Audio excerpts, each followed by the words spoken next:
नमस्कार दोस्तों, इस चैनल पर आपका हार्दिक स्वागत है। इस चैनल से एकदम सही और सटीक जानकारी हम आपको टाइम टू टाइम अपडेट कराते रहते हैं। राजस्थान की सबसे बड़ी खबर, बेटी की इज्जत बचाने रातों रात खाली हो गए 84 गांव। रातों रात क्यों हो गए 84 गांव खाली, जानेंगे विस्तार से। यदि आप इस चैनल पर पहली बार आए हैं तो इस चैनल को सब्सक्राइब करना बिल्कुल भी ना भूलें। रातों रात खाली हो गए 84 गांव। अब भूतों और खजाने की तलाश में आते हैं टूरिस्ट। राजस्थान की सबसे डरावनी जगह, क्योंकि इस जगह पर रात को आना मना है और इस जगह को आप गूगल पर भी सर्च कर सकते हैं। गूगल पर किस प्रकार से सर्च कर सकते हैं? गांव जहां भूत रहते हैं। दूसरी जगह डरावना गांव, भूतों का गांव, गांव जहां रात को आना मना है। इस प्रकार से आप गूगल पर इस जगह को सर्च कर सकते हैं। और यह जगह जैसलमेर के कुलधरा में है, जो जैसलमेर से 18 किलोमीटर दूर है। लेकिन भूतों का गांव कुलधरा की इकलौती पहचान नहीं है। और दिलचस्प बात यह है कि जिस गांव में शाम 6 बजे बाद जाने पर प्रशासन ने पाबंदी लगा रखी है, वो जैसलमेर के सबसे बड़े टूरिज्म डेस्टिनेशन में से एक बन गया है। और कुलधरा में हर साल 40 से 50 हजार टूरिस्ट इस गांव में अपने अतीत से जुड़ी डरावनी और रोमांचित करने वाली कहानियां जानने और देखने आते हैं।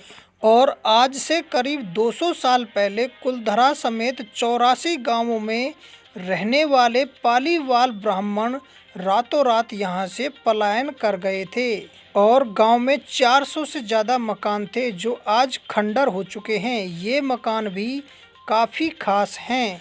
1300 साल पहले बसे गांव के मकान इस तकनीक से बनाए गए थे कि 45 डिग्री तापमान में भी बहुत ज़्यादा गर्म नहीं होते थे। मकानों में तहखाने बने हुए हैं, जिसके बारे में कहा जाता है कि वो सोने चांदी के जेवरात और कीमती सामान छिपाने के लिए बनाए गए थे।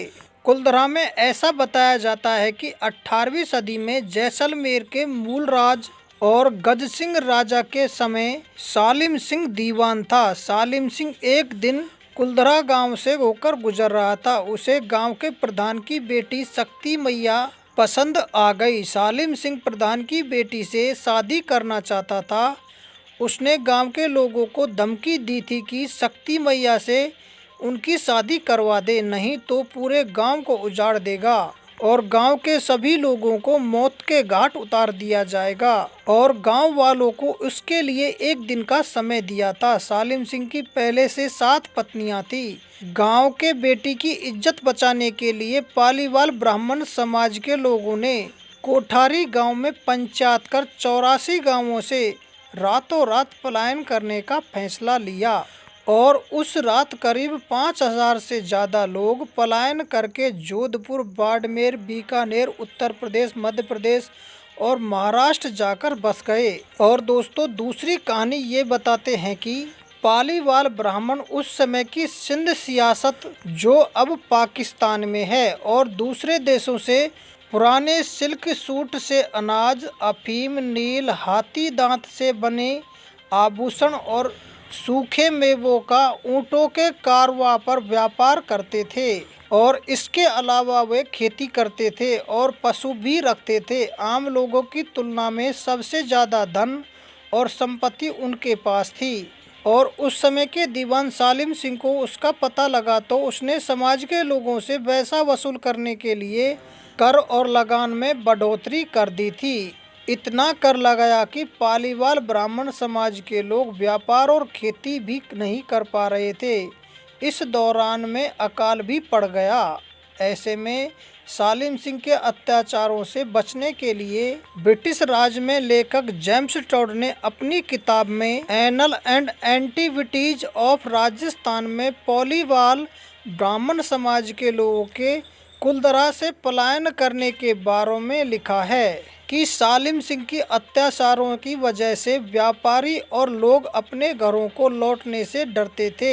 और दोस्तों, 1818 में ब्रिटिश सेना ने जैसलमेर को बाहरी आक्रमणों से सुरक्षित करने के लिए संधि की थी। लेकिन सालिम सिंह के कुशासन की वजह से ब्रिटिश साम्राज्य जैसलमेर रियासत से संधि छोड़ना चाहते थे। राजा गज सिंह के पहले 2 साल के शासन 1820-21 में ही जालिम सिंह ने 14 लाख रुपए की संपत्ति अर्ज की थी।